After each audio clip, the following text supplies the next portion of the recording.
Hey everyone, in today's lesson I would like to introduce you to fractions.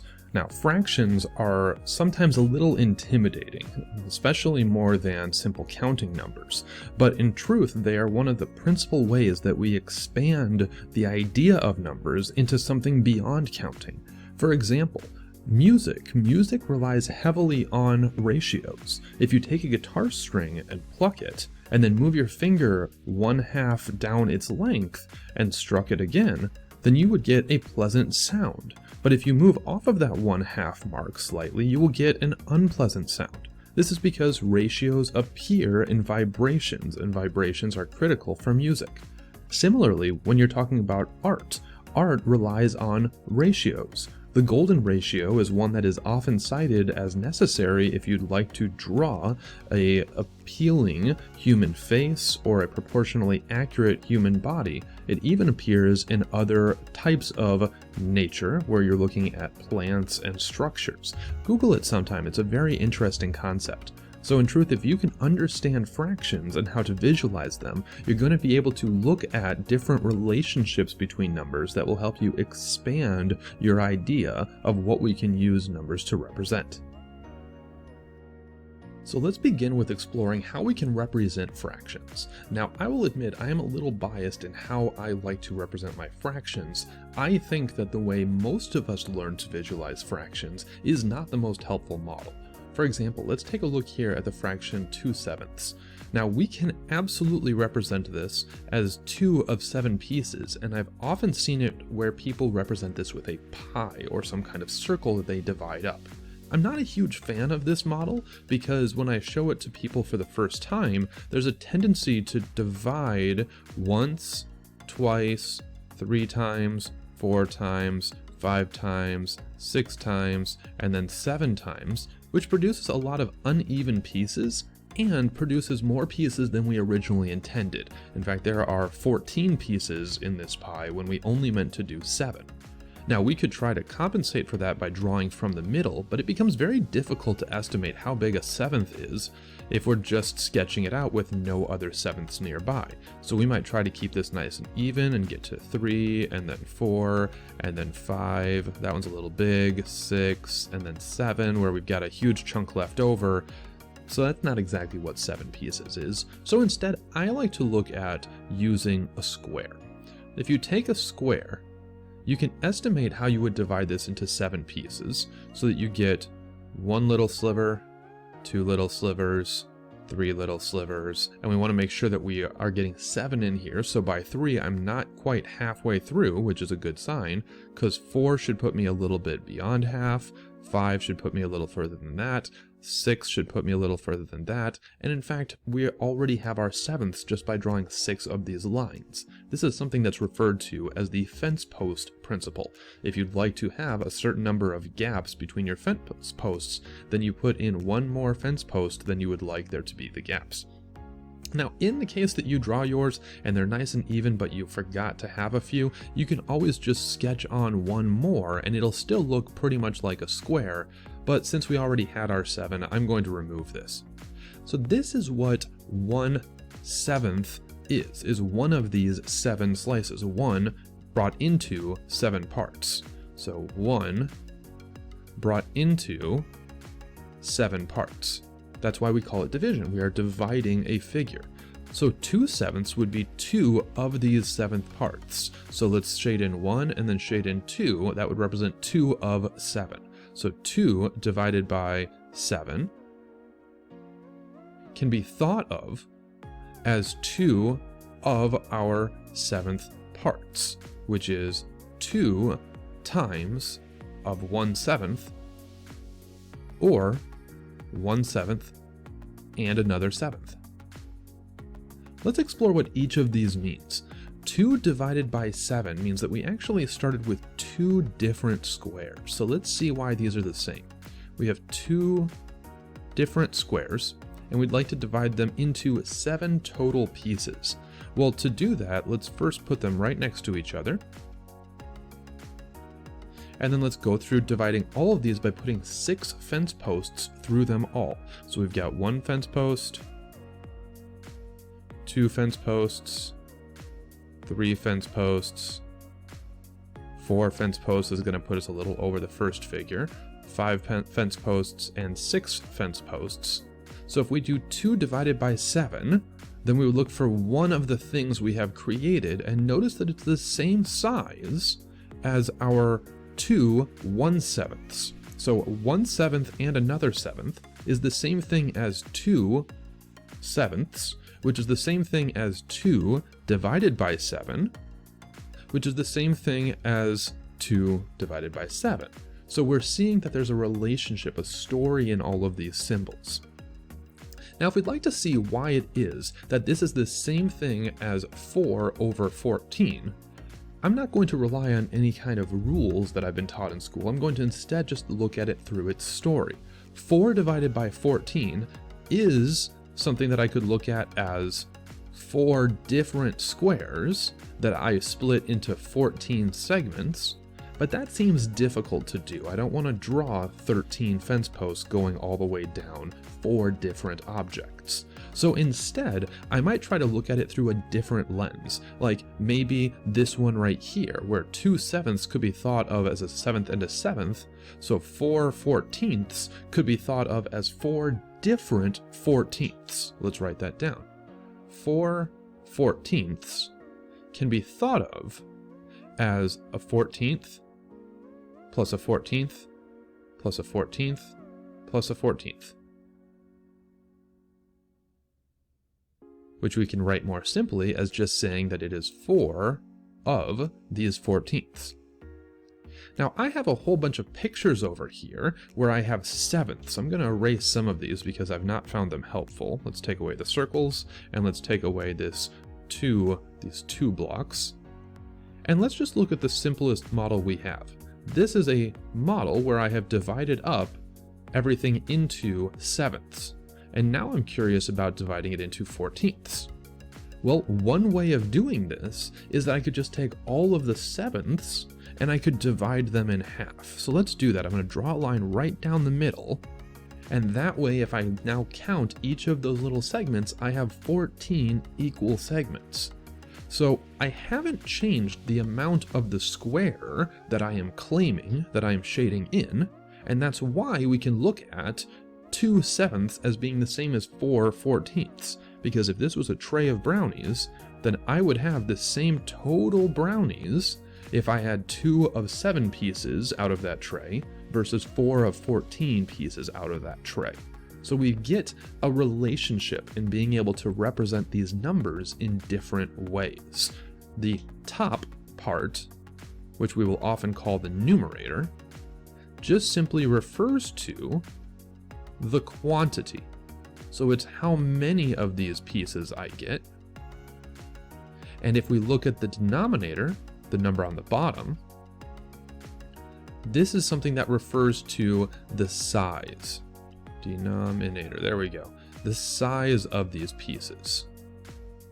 So now it makes a lot of sense why 2 7ths is the same as 4 14ths, because in dividing each of these into smaller pieces, we needed more of them in order to have the same amount of total brownie that we were assigned. 2 of 7 pieces would be the same as 4 14ths, because in splitting everything in half, we created twice the number of pieces, but each piece is half the size.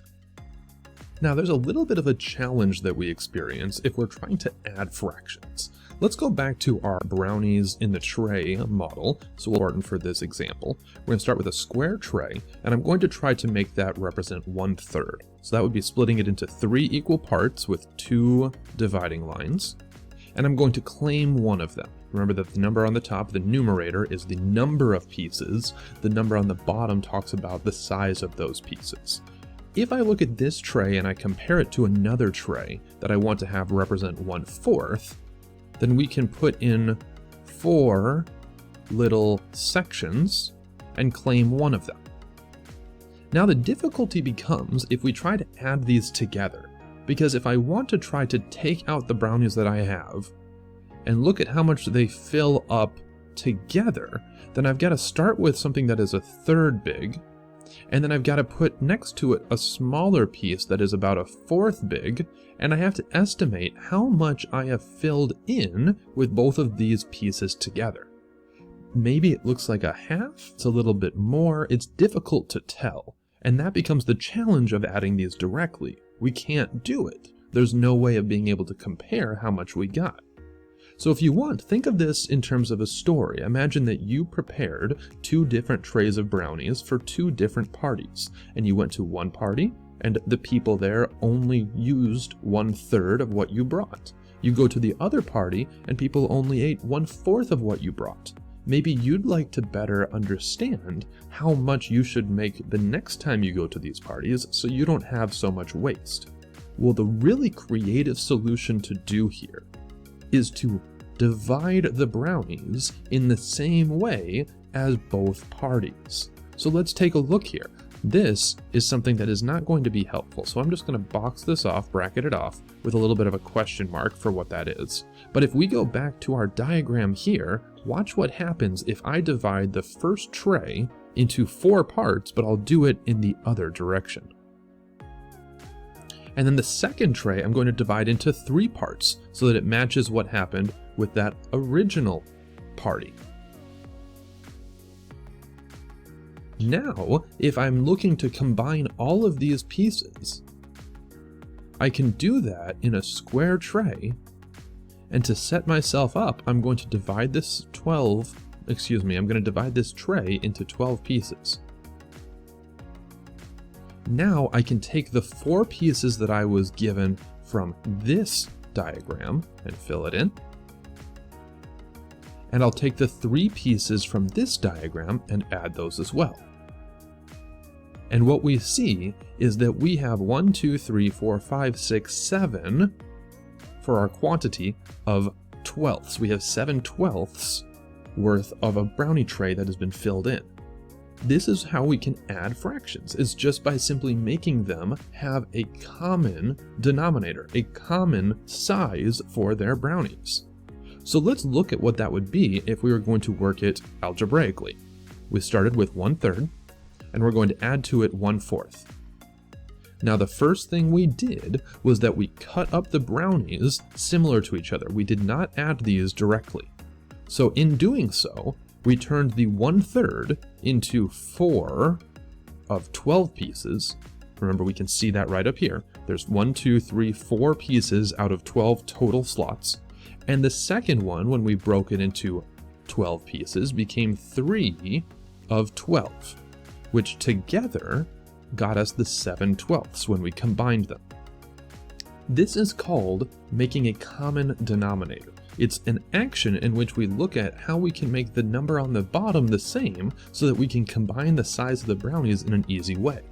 And now that we know what we're looking for, we can see how we can use just numbers and not so many pictures to describe this.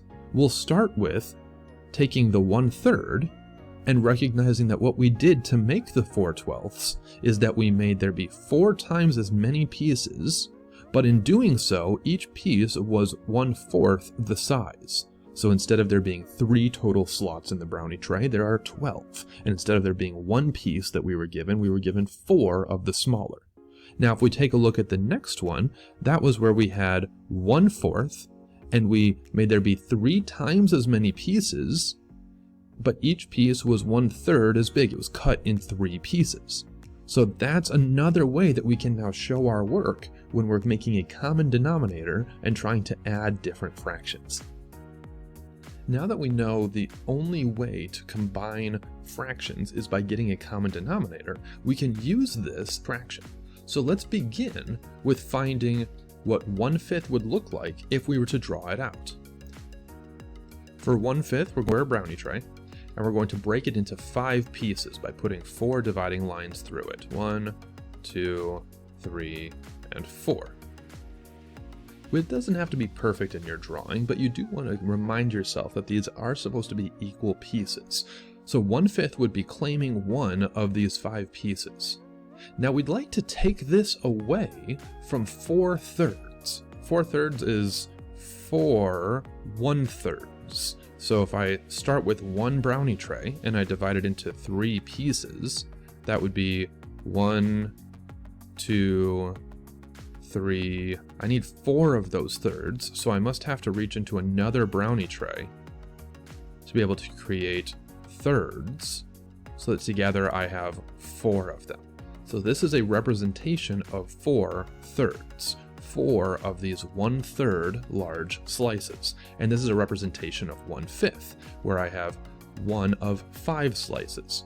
Since I'm doing subtraction, let's reorganize these on our paper so that we can remind ourselves that what we are doing is that subtraction. Now remember our strategy. Our strategy is to divide these brownie trays in a way that's similar to each other. So we're going to start with this first set of brownies and we're going to divide it into 5 pieces. So there'd be 1, 2, 3, 4, and 5. Remember to count one more than the number of lines you put through. So that's already 2 pieces, 3 pieces, 4 pieces, and 5 pieces. And for the other brownie tray, we're going to divide that into thirds. And remember, we can represent that with our numbers up top by saying I have 4 pieces, but I have made 5 times as many by dividing it in 5. So that instead of thirds, there are now 15ths, 3 groups of 5 in each brownie tray. Now we're using that to take away 1/5, but 1/5 we cut into 3 pieces, so it'd be times 3 on the numerator and on the denominator. And that means that what we are now left with, if we go through and count each of these brownies, is that in the first diagram we have 20 different pieces that are each 1 of 15 in the brownie tray, right? We can count that through. We've got 1, 2, 3, 4, 5, 5 more, and 5 more makes 15, and 5 more makes 20. So 20 15ths, and over here we have 3 15ths. So we're going to take away the 3 15ths. Well, once we do that, we can go back to our picture and just simply look at that as saying, I need to take 3 away from the total that I have over here. If I had 20 and I'm taking 3 away, then that leaves me with 17 of those size 15ths brownies. And that would be our answer. 1/5 subtracted away from 4 thirds is going to be 17 different brownies that are each 1/15th large. Multiplication is nothing more than repeating, right? So if we're talking about 5 times 3, that literally is saying I have 5 times of 3. We can write that in if we want. We'll do times of 3. So 5 times of 3, we can draw 3 by using some blocks. The 5 times of 3 is where we're going to select this and we're going to copy it, and we're going to copy it 3 times. So we have 5 times, 2, 3, 4, and I think that's 5. Good. We have 5 different times of this number 3 that is now appearing in our picture. That's 15 total objects. So 5 times of 3 is 3 plus 3 plus, we're going to do that a whole bunch until we have 5 of them, and that's going to be 15.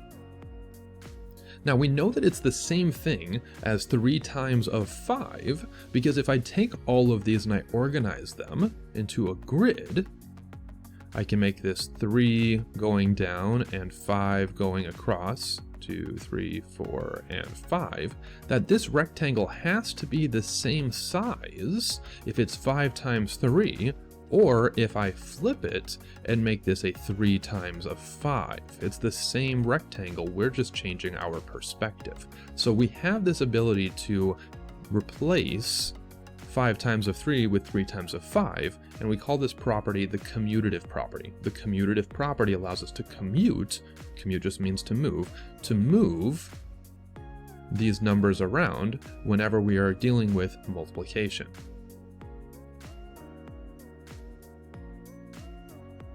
Multiplying fractions is no different than the multiplication of numbers, so long as we look through the lens of a story. If we want to look at 1/2 times 4, remember that this is 1/2 times of 4 objects. So we're looking at 4 objects, 1, 2, 3, 4 objects, but instead of this where I have 1 time of 4, I need to look at what 1/2 of this would be.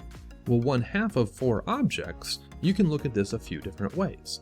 You could either break this into 2 different pieces, so that each of these are 1/2 of 4, 1/2 of 4. Or, if you'd like, a creative approach is to take 4 different objects and do one halving action to each of them. So we'll take this and break it into a half and claim one of them, take this and break it into a half and claim one of them, take this into a half and claim one of them, and take this into a half and claim one of them. Now, if we reorganize these pieces, what we will get is 4 different pieces that are 1/2 large, all claimed, and 4 different pieces that are unclaimed, which is really the same thing as 2 whole pieces claimed and 2 whole pieces that are not. So either way, you're going to see that 1/2 of 4 is either an action or a repetition. Essentially, it's the same thing as saying 4 divided by 2. And this gives us insight into how we can relate these different numbers together.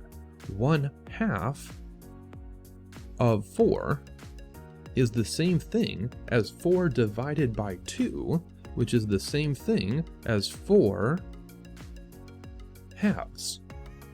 Now, what's really interesting is that this idea of fractions tying into division is actually where the division symbol gets its shape.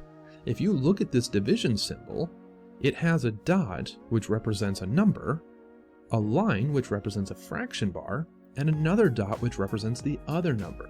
So in a division equation, you can see that the 4 should go along with the first dot, and the 2 should go along with the bottom dot.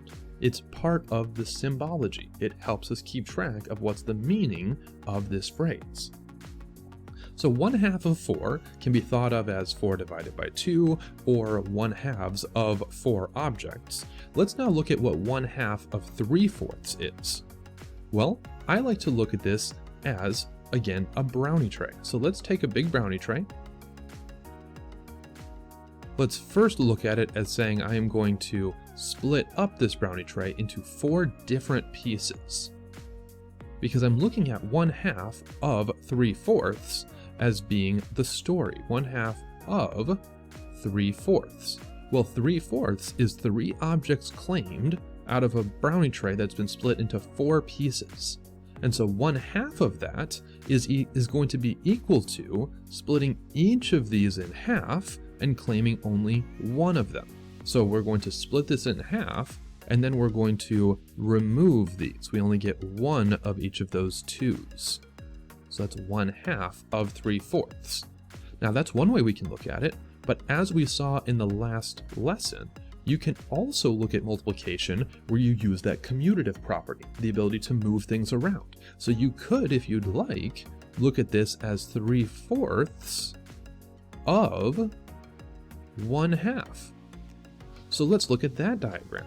We're going to first draw 1/2, which is one object split in 2, where we claim only one.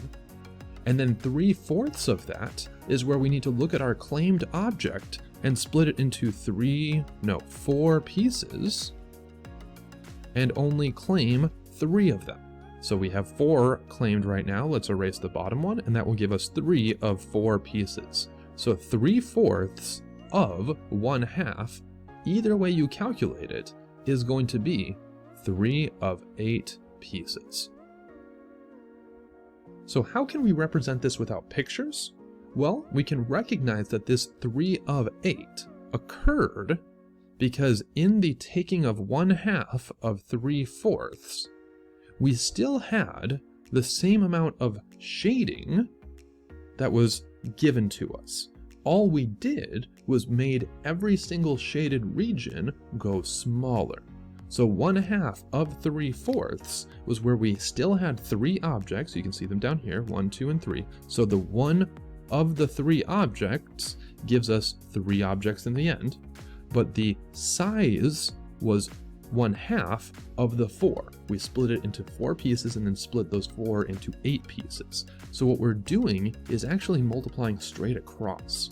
And we can verify that when we're looking at 3/4 of 1/2. 3/4 of 1/2 is going to be where I had 3/4 that I was claiming out of 1/2. Well, first I had one of two pieces, and then when I claimed 3/4 of it, I made it into 3 pieces, but each of those pieces were an 1/8 large.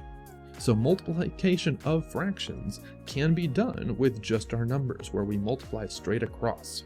But it's important that we remember why that is true, because if we resort to simply memorizing rules, we're going to find ourselves in a number of different fraction problems where we're confused what's the proper process. Let's remember from our work in visual arithmetic that division is nothing more than grouping.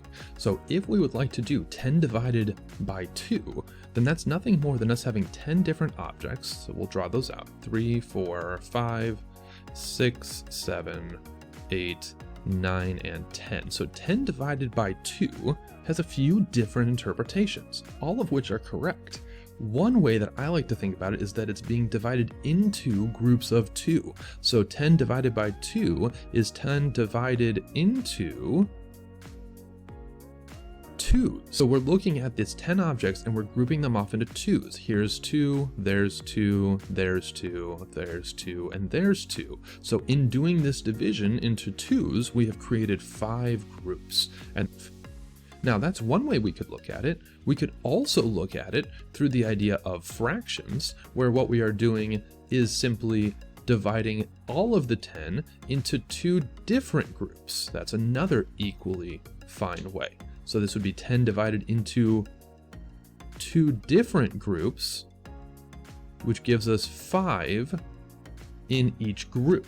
So it's the same idea whether you want to look at it through one lens or the other. Now what happens if we're working with fractions? We're going to do 10 divided by 1/2. So that's going to be us starting with 10 different objects. And we're going to be dividing each of these into groups that are 1/2 large. Well, right now I don't have any objects that are 1/2 large, so we'll need to start with splitting each of these into halves, and then I can divide them into groups that are 1/2 large. Well, if I go through here, this is a group that would be a half large, and right next to it would be another, and I could continue this down all the way through my diagram.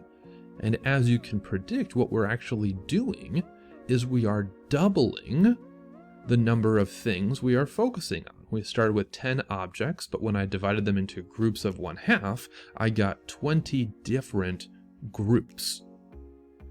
Now this is very interesting because it gives us insight into how we can play with these numbers. 10 divided into halves is the same thing as us saying that I'm going to take 10 and I'm going to consider 2 times as many things. Now that's very odd that dividing by halves gets us multiplication, but it makes sense when we're looking at it through the lens of groups. By making those groups, we're going to get more groups because I'm considering objects that are smaller than what I started with. So this is where we call the division of fractions. They get a technique that we call multiplying by the reciprocal. And that's a big word, so let's talk about that real quick. So multiplying by the reciprocal is nothing more than saying, if you are dividing by a fraction, we can look at that instead as saying that that is going to cause a grouping where you are going to create many times as much objects, which gets you a larger number. And I think that that's a very interesting concept within the division of fractions, that dividing by something can actually produce a bigger number. It's something that we don't often think of as related to division. Now, when you're dividing fractions amongst each other, it's still no different than any of the drawings we've been creating. So let's look at what 1/3 divided by halves is. 1/3 is going to be one of 3 pieces in a brownie tray. So let's go ahead and take this and section it off and claim one of these 3 pieces. Now, if I'd like to divide this into halves, that means I need to go searching for halves that are of my 1/3. So I could look at dividing each of these in half, and then I can go about dividing them into groups. So this is 1 group, this is 2 groups, This is 3 groups, this is 4 groups, 5 groups, and 6 groups. So what I have created is 2 different groups that are each 1 of the thirds. That's a little bit odd, so let's go and use our numbers to help back this up. I have created 2 groups of thirds, which is 2/3. Now, if we want to look at that through its numbers, then it's easiest if we recall the reciprocal shortcut that we were just talking about, that 1/3 divided into halves is going to create more pieces because I am considering smaller pieces than what I began with. So this is 1/3 divided into halves is going to make many more times as much as I started with. So 1/3 divided by a half is the same as 1/3 times 2/1, because I am doubling each of those pieces by considering groups that are half the size, and that's what gets me 2/3. So 1/3 divided by a half is 2/3, because we are literally taking a picture and we are dividing it into groups using a quantity that is smaller than what we started with. Let's remember that negatives are no different than the concept of opposite, and we explored this when we were doing our visual arithmetic. So when we're talking about negatives, negatives just simply mean opposite. So this right here is the opposite of 5/7. That's a little odd, so let's sketch it out. We're going to start off with something that we divide into sevenths. 1, 2, 3, 4, 5, 6. Oh, I need one more. I might tack it on right here. 7. So I need sevenths. And then I need 5 of them, but this needs to be the opposite of 5 of them. Weird to represent, so let's maybe just color it a different color. We'll call red the opposite of something. So this would be the opposite of 3, 4, 5 sevenths.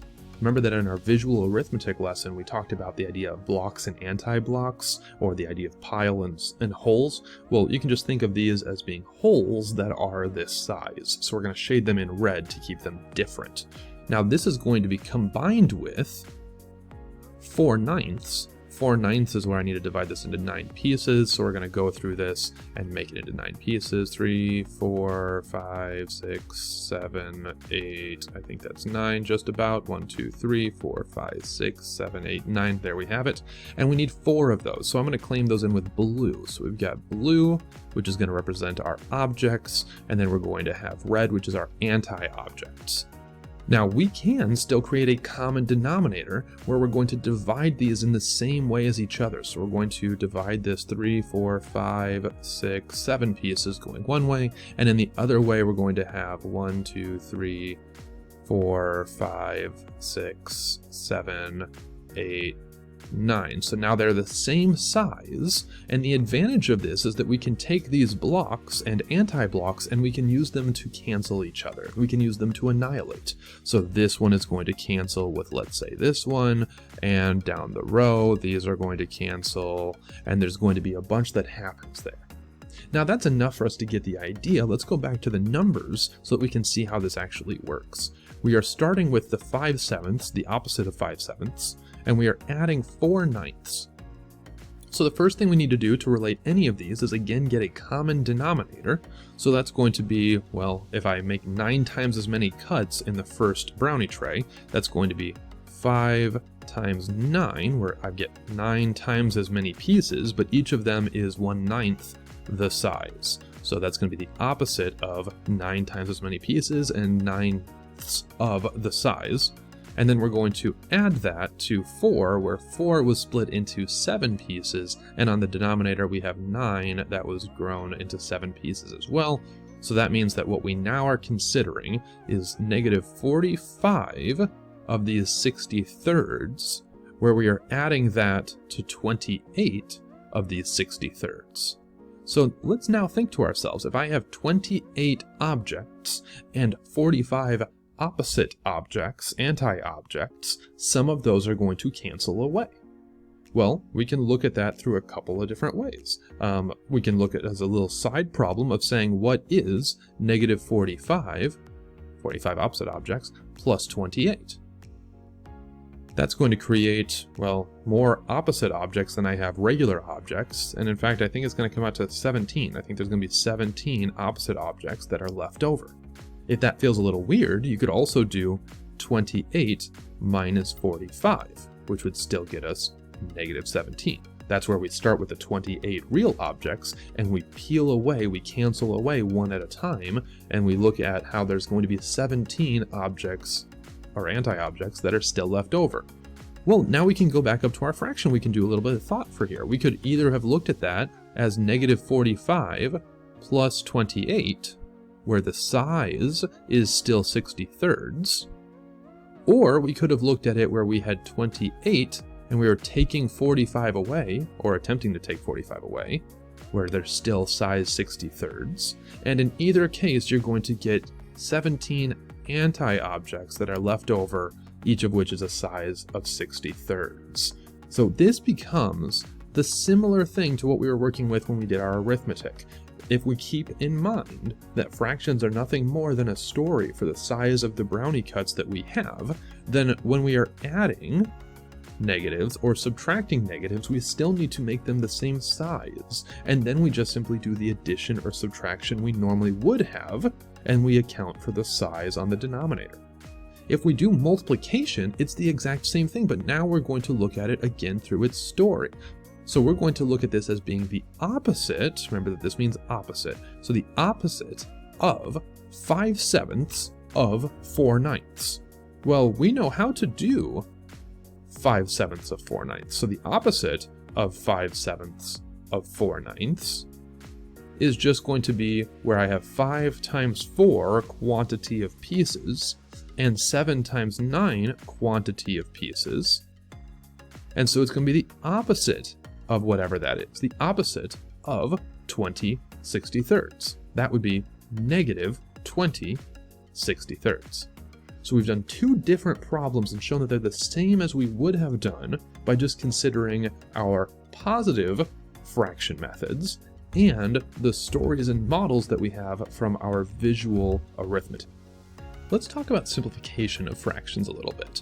So we've explored that 20 divided by 100, viewed as 20 whole objects divided into 100 collective pieces, or we could just look at that as 20 hundredths. One thing we've divided, if I do 3, 4, 5, 6, 7, 8, 9, I'll do 10 in one direction, and then I'll do 10 in the other. Remember, this is 10 segments, which is only 9 lines across. So that's 4 lines, 5 lines, 6 lines, 7 lines, 8 lines, 9 lines across to create 100 different even pieces. I'm going to claim 20 of them. 20 is going to be 2 whole rows of 10. So let's claim those by shading them as green. Now, if we look at this, this is something that is a true representation, but we could make a simpler representation. For example, as I just said, there are two groups of 10, 3, 4, there are many groups of 10 in here. And so if we instead look at all of these groupings, I'm going to sketch the last ones out quickly, we could draw the exact same quantity using a simpler picture. So that instead of dividing it into 100 pieces, we could divide it into 10 pieces. So we'll do 3, 4, 5, 6, 7, 8, 9, 10. If we have 10 pieces and we claim 2 of them to be green, it's the same quantity as what we had in the original picture. And in fact, we can do this one more time, because we can take this and we can group this into groups of 2/10, which will create 5 total groups. So that would be 3 total groups, 4 total groups, and 5 total groups. So if we want, we can actually represent this more simply. We can represent this using a diagram where we have only divided it 5 times. So that'd be 2, 3, 4, 5 times, where we're going to shade again the first part green. Now, this is a much simpler picture to draw. It's a simpler way of explaining the idea of 20 hundredths. So if we'd like, we can look at how we would change this using our arithmetic, our algebra, and follow it through. What we did in the first time is we recognized that 20 and 100 are both numbers that have groups of 10. So we could look at this as saying we have 2 groups of 10, use our multiplication, and on the bottom we had 10 groups of 10. Well, 2 groups of 10 and 10 groups of 10 would really just be 2 tenths times 10 tenths. 10 tenths is weird, that's really just 1. So 2 tenths times 1 is 1 time of 2 tenths, that's just 2 tenths. So this is the simplification we did for our very first step right here. We turned 20 hundredths into 2 tenths. Then we looked at this and said the 2 can actually be thought of as 2 times 1, and the 10 can be thought of as 2 times 5, that there's a common factor, a common multiple in both of those of 2, which is 2 halves of 1/5. Well, 2 halves of 1/5 is just 1 whole 1/5, and 1 whole 1/5 is just a fifth, which is exactly what we got here, 1 of 5 shaded pieces. So simplifying fractions comes down to recognizing what numbers you can use to multiply both the numerator and the denominator. To help with a strategy that organizes our thoughts related to this, you can consider what is called a factor tree. So a factor tree is nothing more than a way of organizing our thoughts if we'd like to think about what different numbers multiply into a larger. So we can start with 20, for example. Well, what can we use to multiply up to 20? We could use 2 and 10. What can we use to multiply to create 2? Well, the only whole numbers that we could use would be 2 and 1. And we already know that dividing by 1 doesn't change its appearance, so that's not going to be helpful. So once we get to these numbers we call primes, these numbers that can't be divisible by anything except for themselves and 1, we'll just stop our factor tree. But let's go on to the 10. 10 can be factored into 2 and 5. We already know that 2 is prime, and if we think quickly about what can multiply to create 5, we're left again with only 1 and 5. That means that 5 must be prime. Well, what about 100? Let's do 100 a little quicker. Maybe we know that 100 is 10 times 10. And that 10, as we saw on the left, is 2 times 5. Well, we now know, then, that 20 hundredths is the exact same thing as, instead of 20, we'll write 2 times 2 times 5. Instead of 100, we'll write 2 times 2 times 5 times 5. Remember, in math, we're always allowed to replace things with other things that look different but mean the exact same. So we've replaced 20 with something that is 20. 2 times 2 times 5 is 20. And we've replaced 100 with something that is 100. 2 times 2 times 5 times 5.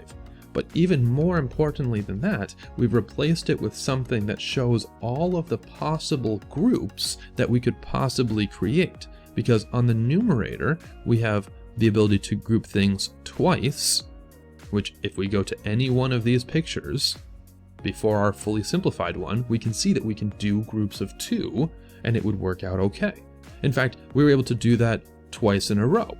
We were able to group a second time with 2's, and then more than that, we were able to group with 5's at any point that we would have liked. And so if we look at the 2 over 2 and the 2 over 2 and the 5 over 5, these are all just hidden 1's, similar to when we said that 2 halves is a hidden 1. So that means that all of these are just 1's. This is 1 over 1 times of 5. And that means that we can simplify this to be 1/5.